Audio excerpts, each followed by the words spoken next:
watching the sheep all day. No one was near except for the 3 farmers he could sometimes see working in the fields in the valley below. One day, the boy thought of a plan which he could get a little company and have some fun. He ran toward the valley saying, "Wolf!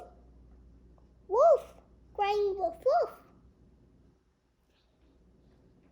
The men ran to meet him, and after they found out there was no wolf after all. One man remained to talk with the boy a while.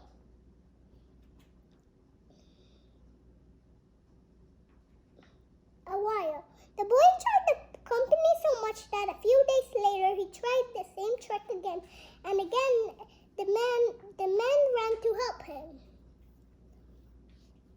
A few days later, a real wolf came from the forest and began to steal the sheep. The boy ran toward the valley and more loudly than he ever cried, "Wolf, wolf!" But the men who had been fooled twice before thought that he was